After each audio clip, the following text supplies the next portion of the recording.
Hello and welcome to the DTC Podcast. I'm Eric Dyck. Today we're talking retention and own distribution with Rohit Modi, CEO and founder of Apptile, the platform that allows you to make a mobile app for your brand in seconds.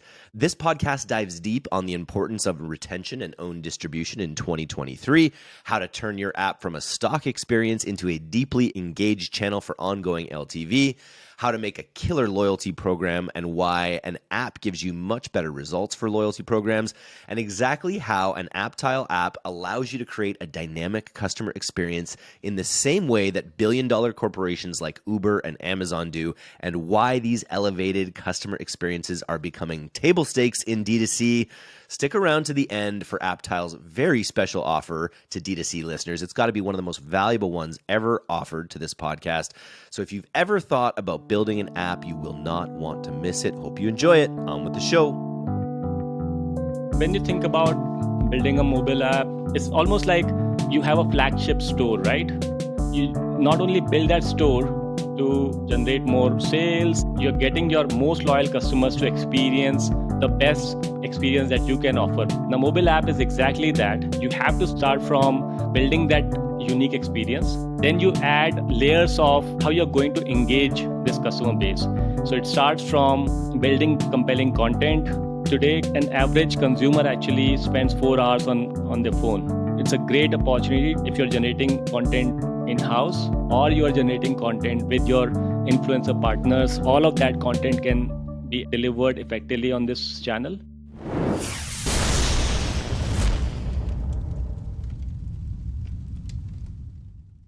Rohit, welcome to the D2C Podcast. Can you start by telling me why you built Apptile? Hey, thanks. It's great to be here. So this it goes back 15 years. So just a little bit of background about me. In last 15 years, I have actually built 4 different e-commerce properties from scratch. 2 of them we grew to $2 million in annual sales each. The last one, we actually grew to over $100 million annual sales.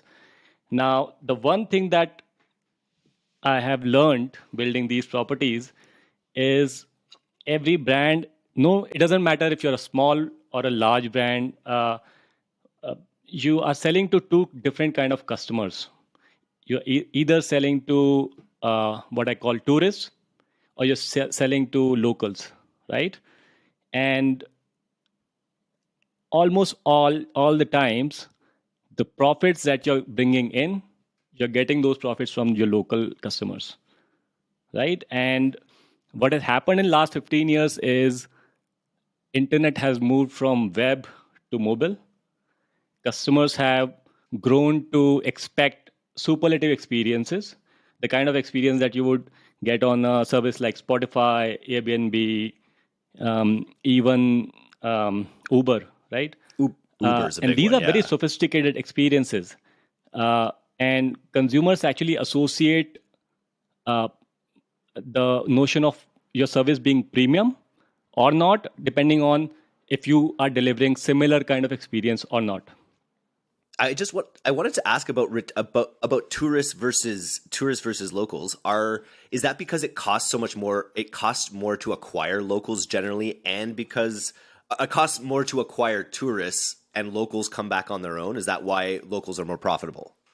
Yeah, so exactly. So tourist is somebody who is going to buy from you once, and you're not going to see them again.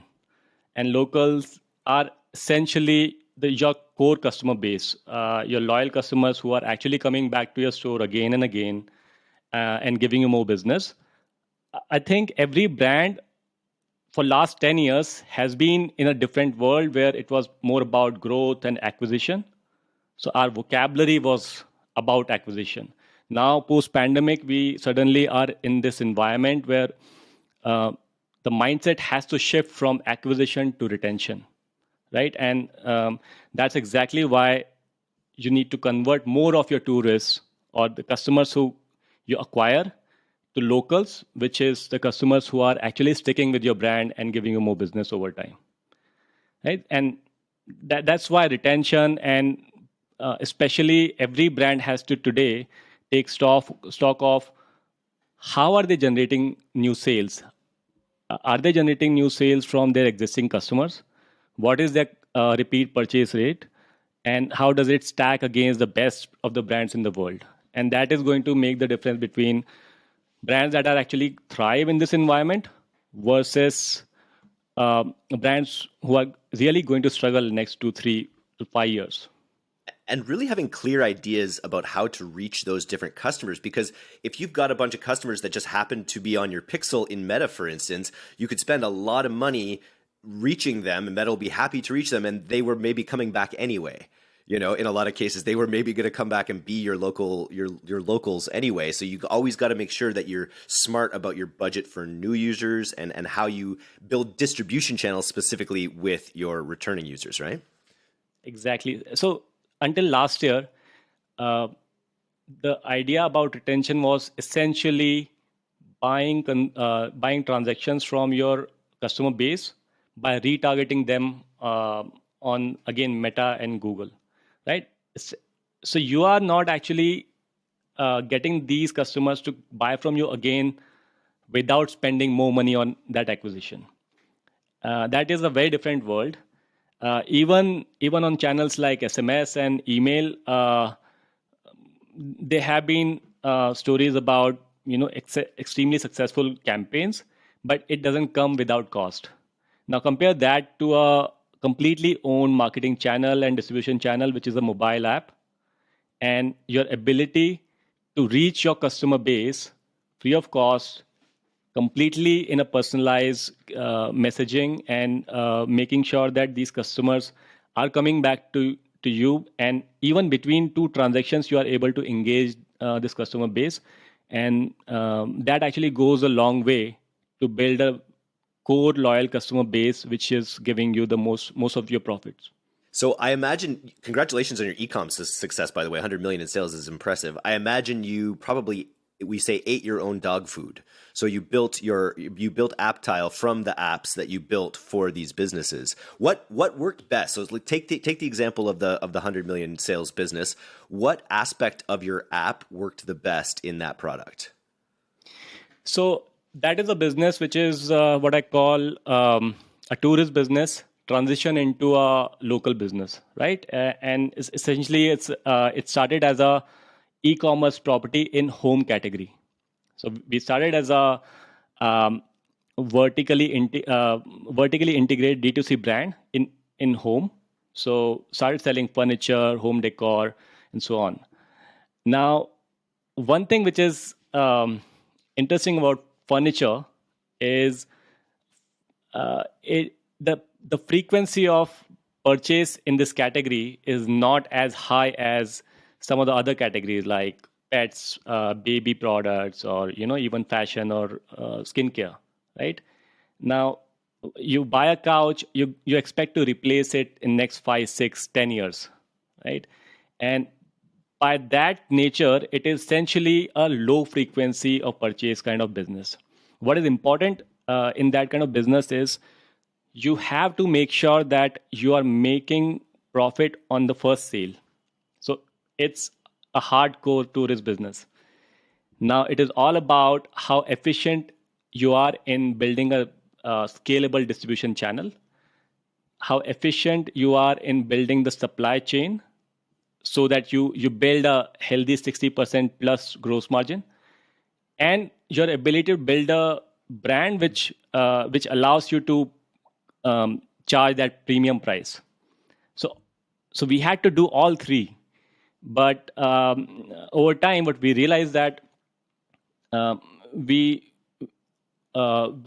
got hundreds of thousands of these customers coming to our website, buying from us, and there was a real potential to add to our portfolio, add products and services which actually customers are able to purchase from us between their two purchases. So over time, we added more of these services, and today it's a business which is actually expanding throughout Southeast Asia, 6 countries, and become largest renovation platform and offering products and services which are unbundled and makes customer buy from us between the two purchases. So it has moved into a balance between tourists and locals at this point. Oh, we had to do that, and that's Yeah. one big realization, that if you build a compelling a brand, and build a sort of a product portfolio which speaks to your customer base, and you have that loyal customer base which you are engaging effectively on your mobile channel, there's no limit to the potential of business that you can generate from this loyal customer base. Otherwise, you're always struggling. You're always on a treadmill to get your next purchase, and every month it's again a fresh struggle. Now, give me an example, because I imagine that when you're a brand and you want to build an app, there's probably a out of the box experience that you can kind of get very quickly. Give me an example of you talk about sort of delightful app experiences like the ones that you mentioned. Like, what are some ways that brands are creating like really sticky, delightful app experiences? So when you think about building a mobile app, I think there are two or three things that you absolutely have to do. It starts from building a customer experience which is like really telling your brand story, and it's almost like you have a flagship store, right? That store is not only you not only build that store to generate more sales and have a compelling brand experience. Essentially, you are telling a brand story, and you're getting your most loyal customers to experience the best experience that you can offer potentially. Now, mobile app is exactly that. You have to start from building that unique experience. Then you add layers of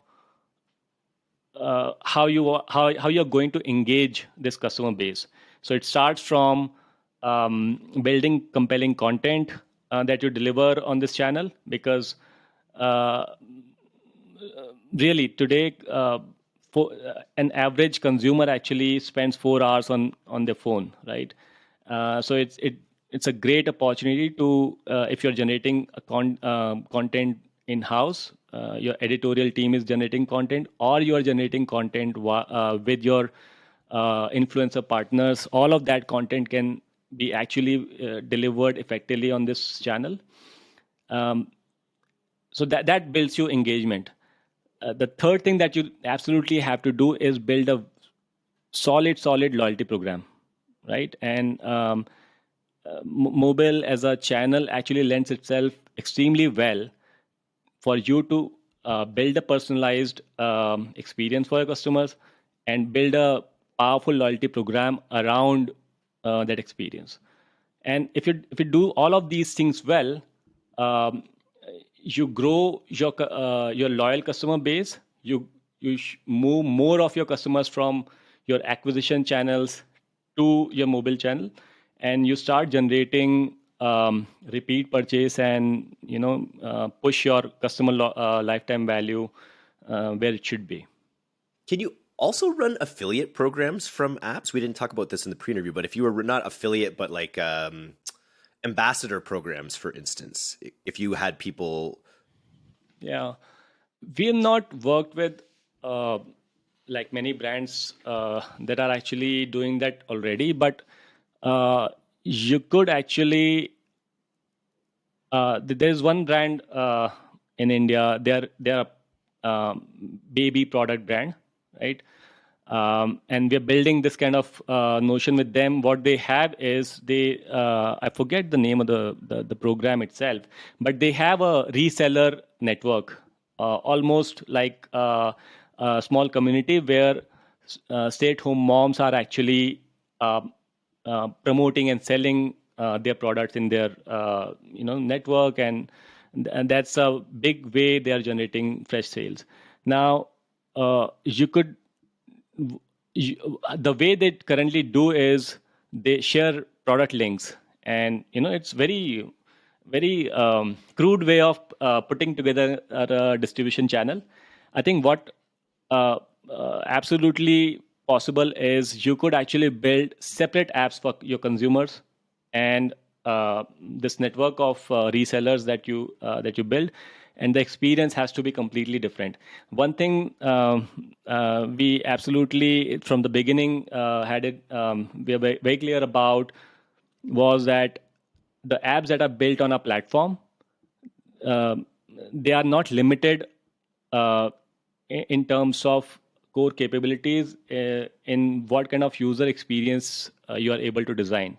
So, for instance, exactly this case, right? We can actually build an app on Apptile platform which is completely focused on a very separate, completely different distribution channel like a affiliate program or a reseller network.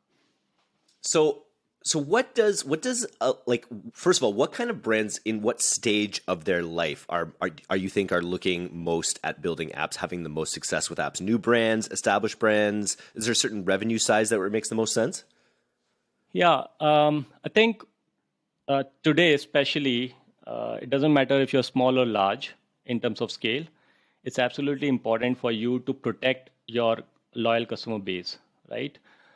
Uh, Now, there are some categories where it makes more sense. So, if you are already seeing 15, 20, 30% of your repeat purchase from your existing customers, so new sales, 30% of your new sales is coming from your existing customers, it makes a lot of sense to build a mobile channel where you move all of this sales and build a strong loyalty program around that customer base.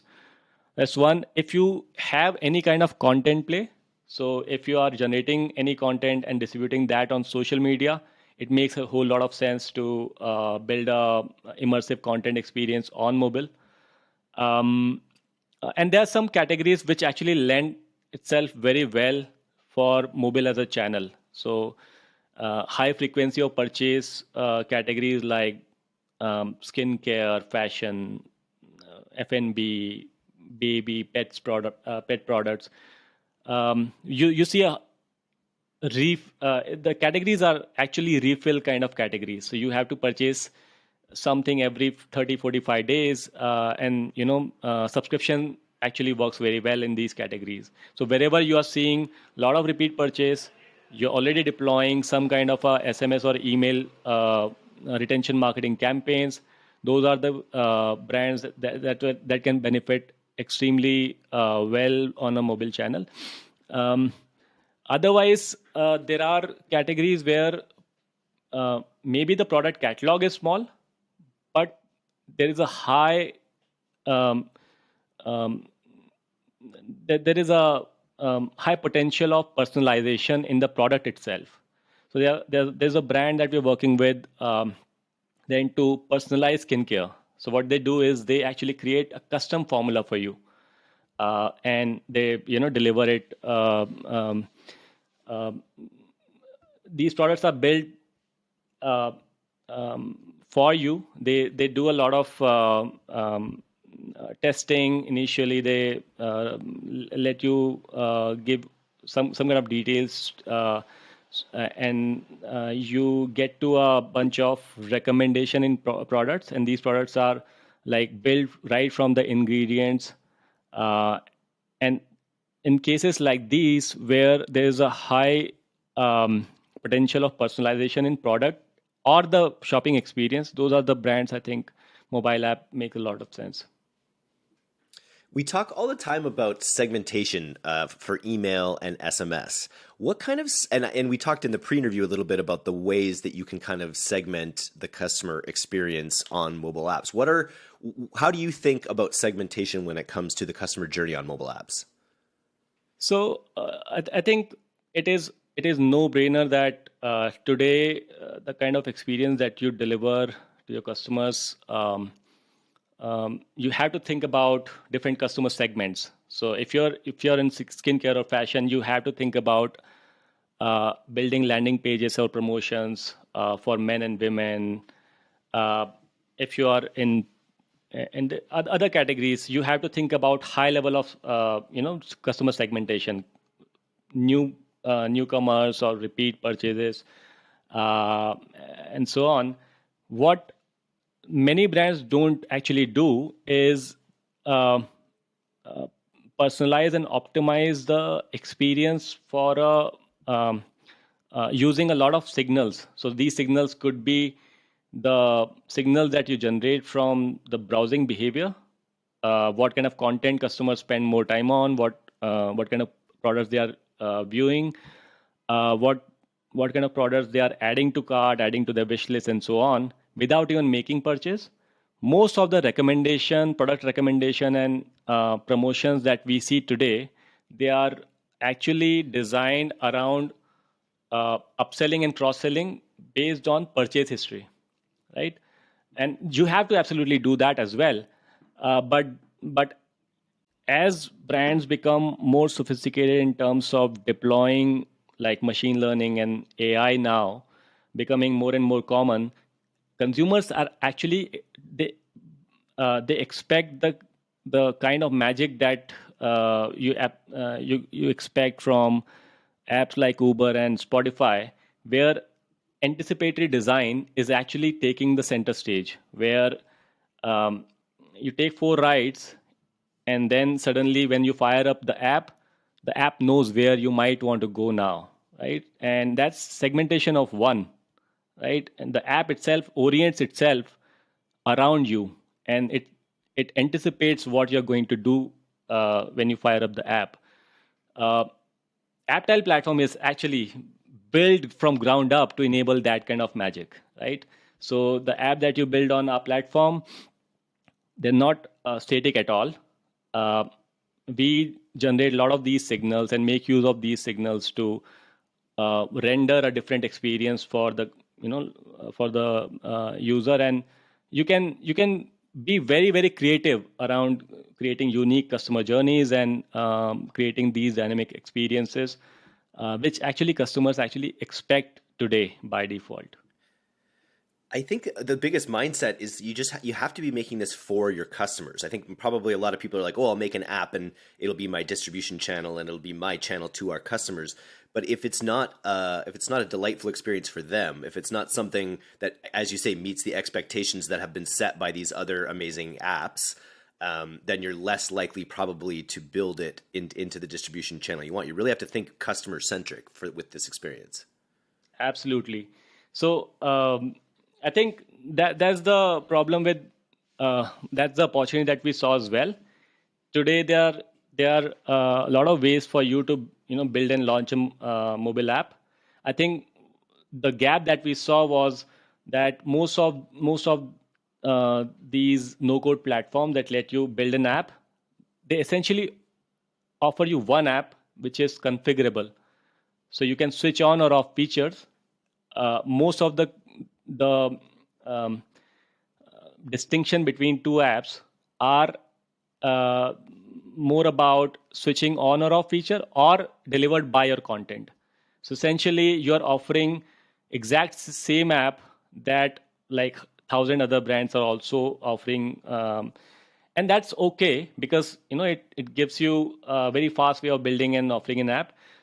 What we wanted to do was to make sure that the apps that are built on a platform, if I'm a fashion brand, I want my app to be as powerful, as capable and engaging as maybe a Zara or a Nike, right? And otherwise, I'm not going to put my logo on an app that is exact same app as a thousand other apps. That's what we wanted to change. So Apptile platform is built from ground up to for you to build those unique customer journeys and deliver a dynamic and almost kind of a magical experience that you would expect from great brands. I think I listened to a lot of brands talk in our Las Vegas event about just how important community is in general going into 2023. We talk about distribution channels, but even beyond that, just actually having a place where your customers feel at home, feel like they have a voice. I'm always interested with apps. What are the ways that apps become two-way communications? Like obviously you want your app to be able to deliver your content, deliver your offers, deliver your segmentation and markets. But what are there any examples out there of brands who are allowing their apps to become sort of two-way communication channels with their customers? Is that just done through sort of message boards or live chat? How's that accomplished? Yeah, so I think absolutely a great question. The opportunity today is real for brands to build to start from the loyal customer base and build out a community from there. And lot of brands actually start from building a membership program. They then layer it with two-way communication. So a lot of categories, it is important for you to educate the customer about the product. So you absolutely start from there. You start from telling the brand story, why the products, what is the story behind the products, and that's our one-way engagement with your product and the brand.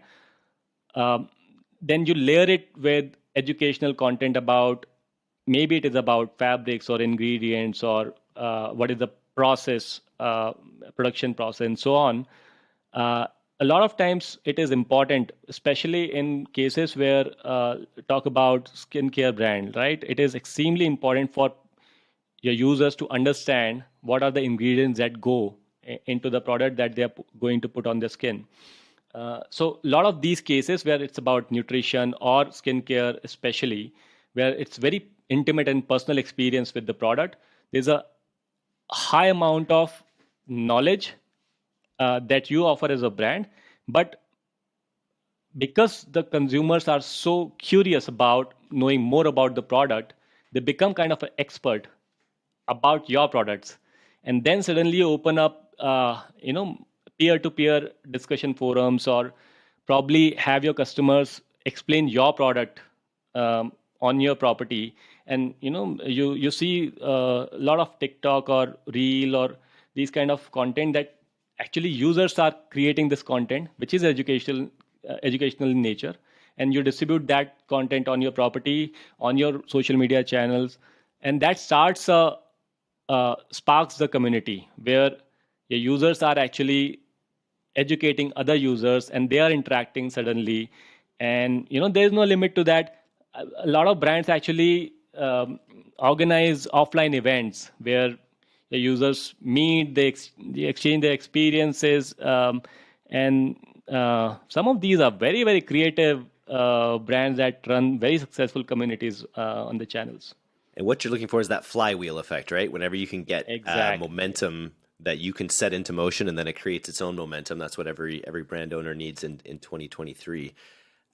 Very cool. I'm really interested to see the way the mobile channel develops. One other thing I wanted to ask was about exclusivity. We had someone mention in a previous interview about how they were so focused on driving users to their app that they even made custom like product variations, for instance, that were only available through their app. Can you give any examples of brands who've used exclusivity via their app audience to really grow their audience on apps well? Yeah, so really sophisticated brands are actually thinking about mobile app as the bottom of the funnel, bottom of the acquisition funnel, right? So you start from Meta and Google, acquire customer on web, and your real goal is to move all of these customers to your own marketing channel, which is a mobile app. And a lot of ways people can go about it. I think the most effective way is really to offer a membership program or loyalty program which is built around your mobile channel, right? So you can offer exclusive product catalog, early access to your new launches. You can offer exclusive promotions that are app only. I think these are really where you start, but some brands actually go even further. So you're working with a farm to fork vegetable subscription business. They are app only, so they don't even sell on web. So they acquire customers on web. All you can do is purchase their membership plan on their website, and you download the app, and they have like 100% retention. So you can be really, really creative and make mobile make your business or this loyalty program around your mobile channel, because that's the channel that you have the most control on. That's the channel that lets you understand your customers really, really deeply. And then you can deliver an experience which is at par with the best brands in the world. What's the time commitment to get an app up and running on a platform like Apptile? So we built Apptile with a vision that building an app should be as easy as running an Instagram channel, for instance, right? So today, if you want to launch your app, I think it takes less than a week from you considering to build an app to you going live on App Store and Play Store. So depends on you. Some of the brands actually do a lot of work in designing the customer journey, and you can spend as much time as you want. But I think most brands take less than a week to go live. It's funny. We talk on the podcast about wanting to accelerate the democratization of digital commerce, and that's what so many other tools are doing. That's what Shopify did to begin with, right? And that's what you're doing in the mobile app space as well. So it's cool to see it come together. I understand you have a special offer for our listeners, which is pretty exciting, actually. Can you let everyone know what it is? Yeah. So because we love DTC so much, we are offering a free upgrade to our highest plan for 3 brands. Now, this is almost $20,000 in value for one brand, right? All you have to do is go to apptile.com/DTC. So apptile.com/DTC. And once you register there, launch your app on a free plan. By the way, we have a free plan, which is like extremely powerful.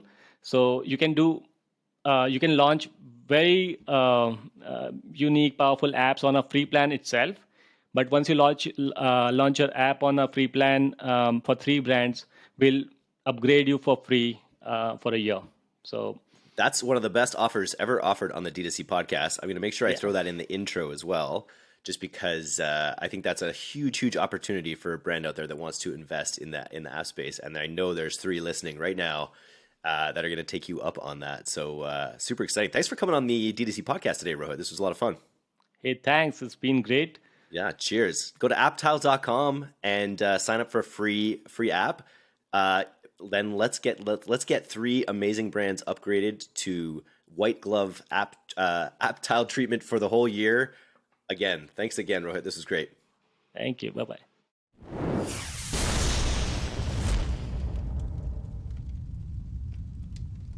Thanks so much for listening to today's episode. If you're not a subscriber to our newsletter, you can do that right now at directtoconsumer.co. I'm Eric Dyck, and this has been the D2C Podcast. We'll see you next time.